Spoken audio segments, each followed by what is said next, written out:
Hey guys, welcome back to our channel. It's Khadija. And Z. Back again with another video. So we have been MIA for a little while. We took a little break. We had some things going on. He was finishing up school and Yep. In preparation for her and I actually getting married in August, we just thought, just ahead of that we would find a place. We chose a place together.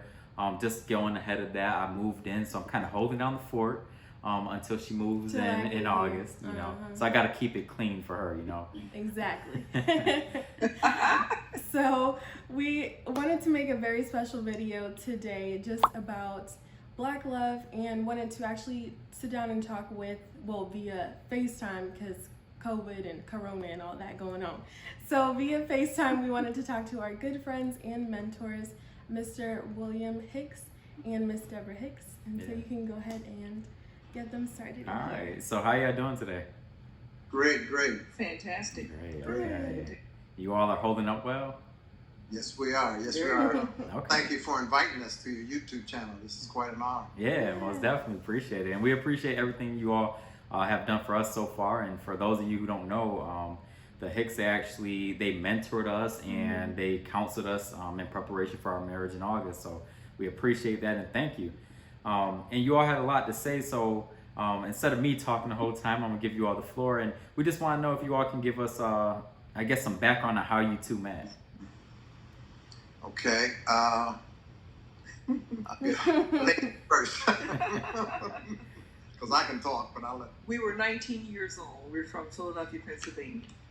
And I was active in my church, was the High Street Church of God, and part of a choir and so forth. But he had a friend named John. And apparently there was a banquet downtown in Philadelphia where some of our young people were going to. And his friend John told him that there's some nice young ladies at this church. Would you like to come with me? So he did that. And actually we met on the sidewalk of the church. That's how we met. Because he was coming to see these beautiful women, these girls, where I was in a youth group. And that's how we met. Oh, wow. Okay. And he was a sailor.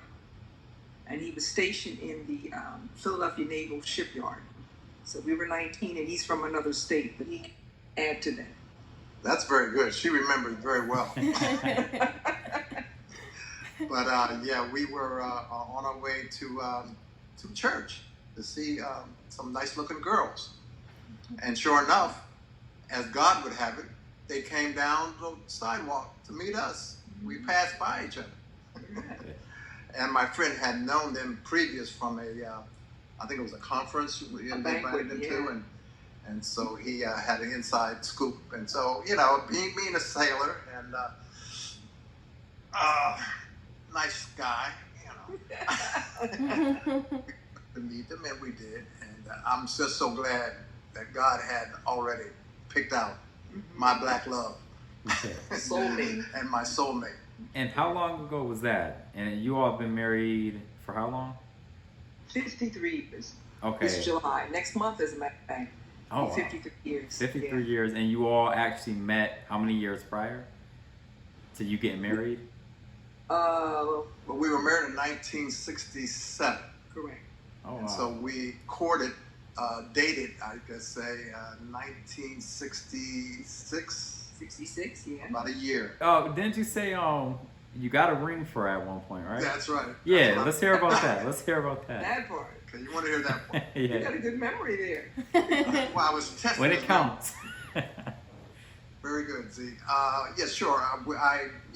I had a ring, and we were getting engaged, and I proposed, asked her father for her hand in marriage, because that's what I was trained and brought up and raised to do, by my mom. I was raised by a single parent, and very loving woman, but she was firm.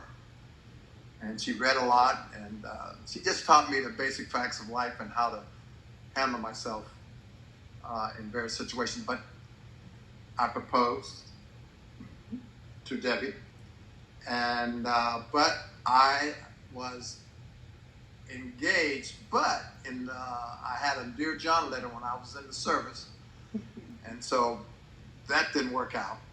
Because And what had happened, I'll let my wife explain because she has why she broke up with me and gave me my ring back. Okay, I belonged to Church of God, and they were pretty strict, and they were protective of me, with boys. They were like overseers, so to speak, and they didn't care for him because he was a sailor. Not a seller, a sailor. A sailor. And so I kind of listened to them. I did. I listened to them, and I broke off the engagement and gave him his ring back. Broke my heart. Because really, it was about salvation and do you know the Lord and things like that. Broke but my heart. He always had a good character about him. He was a gentleman really, and had good morals, like good standards. So. But I did break it off. But then I ran after him because my mother told me, "says What's wrong with you? You gave that boy back his ring. You better go get him." So I ran after him. After that, he was on a ship. And boy, I got in touch with him quick. And I slowed down so she could catch up. Yeah, that's the way to do it. Yeah, and I'm sure, that had to have been a lot just to go through, like an engagement and then breaking off the engagement, and then she's chasing after you, and the emotions are just everywhere. And so, like, what other kind of obstacles have you guys gone through together? And in relation to like segregation, race relations, when you guys were growing up, and because you met really young, so you're still growing into each other and just going through everything that's happening in society at that time. So what was that like? What kind of obstacles? So I didn't really open up. It hasn't really opened up a wound. It's always there, but stories need to be told, and I'm sure most African American families have something that by not just the police officers, but the whole spectrum of things, of how we're viewed, how we're looked at, and having to prove ourselves. I was the first black RN working in Berlin, New Jersey. I was about 31 years old, and and not being a part of the group per se, with the other nurses, so we're always trailblazers, and we're always the first ones, pretty much. But we've learned to be strong within ourselves, especially the fact that we have the Lord within us. Right. So that's magnificent, the confidence that we have. No doubt, we would be able to survive the systemic racism that we have. No doubt. Yeah. And actually, the joy of the Lord is our strength, and nobody can take that away. Right. And the systemic racism goes on and has gone on for over 200, 300 years. It's embedded and ingrained in the system, where, they have a way of, the police reports are not truthful. Just put it that way. Yeah. And so these things has very much happened throughout our lives. But like my wife said, Debbie said, we had that hope in Jesus Christ that we're strong people.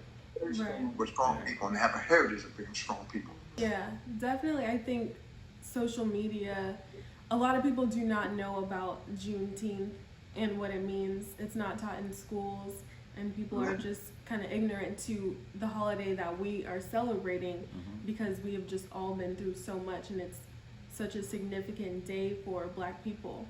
And I do think that social media is kind of shedding a light on the day because, things go viral. You see people protesting now, rioting, everything that's going on is being spread so quickly through social media and just different platforms like that.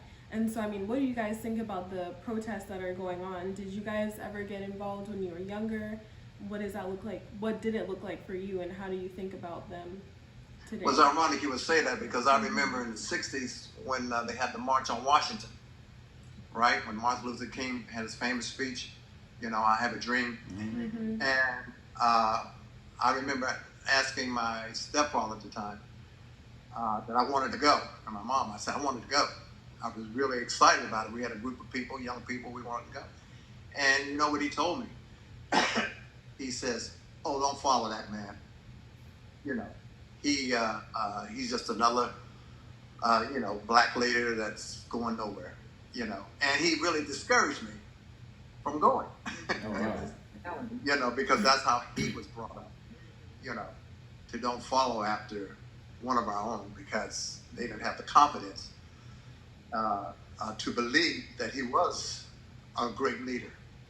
Yeah. And a lot of us didn't know that either until he died.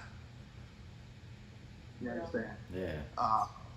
And then we realized how great he really was. And it's interesting, just given your experiences and what you've seen when you from childhood till now, the differences, it has to really shape your relationship in a unique way. And that's one thing that both Khadijah and I have talked about often, as being a minority in America, a person of color in America, a black individual in America.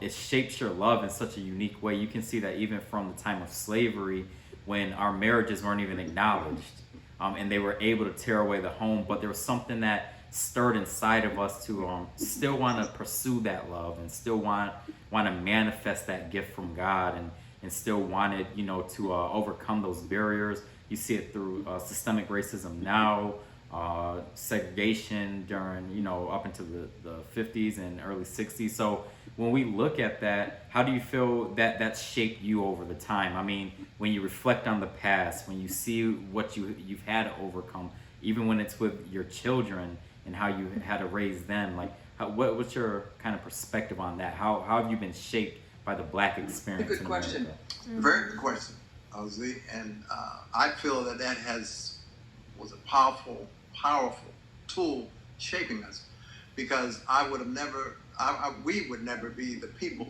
and the couple that we are had it not been for that. Without trouble, without trials, as tribulations in your life, and without struggle, you can't become great. Mm-hmm. You can't become who God wants you to become. And through that, I believe we shaped and raised our children in a way that taught them to be strong, taught them to rely on the Lord, taught them that they place their anchor in God, so they can't be shaken by anything, because God is love and love is God. And so we've heard you guys talk about love and what that means to you and just with each other. And so how do you actually define black love? Ooh, good question. Well, that's the only one I know. So I'm kind of partial on that, I have an opinion, but I'll let you speak first. I think it's a strong love. That's a good one. I don't know. I think it's something that is unique in nature, and it's something that two people have to go through because of the struggle, because of their being black, because of blackness, and because of the racial inequality, because of the racism and the discrimination. I would say black love too is the triumph over things that you've seen in the past through your parents. Whatever your family makeup is, That's good. it's you make a decision. No, I'm going to do better than that. We really appreciate you guys coming on here and talking to us. So we just wanted to thank you for all of the time that you're sharing with us right now, and all of these helpful things that you're saying and advice that you're giving, and we just really appreciate you guys. Appreciate God that. bless you. Thank you so much for this opportunity to share. Thank you. All right, love y'all. Love you guys. Be blessed. We can't wait to see you one of these days. I know. The flesh. Yeah, I know. Hey everyone, thanks again for joining. So, so as you can see, in this segment, we invited our good friends, both Will and Deborah Hicks, and they just gave us a lot of wisdom and insight about their experience as a black couple here in America, and what their experience with black love has been. So we greatly appreciate that. We greatly appreciate them joining and just being able just to hear from individuals who have gone through so much, especially as both Khadijah and myself, look on the horizon of our marriage in August. Hey, almost there. we hope that you really enjoyed this video. Please like, comment, and subscribe. Let us know what you are doing if you celebrated Juneteenth. We'd love to hear how you did that, what you learned. Comment down below. We'd love to chat with you. And we hope to see you guys again with another video. So we'll see you next time. Peace and blessings. All right. Bye.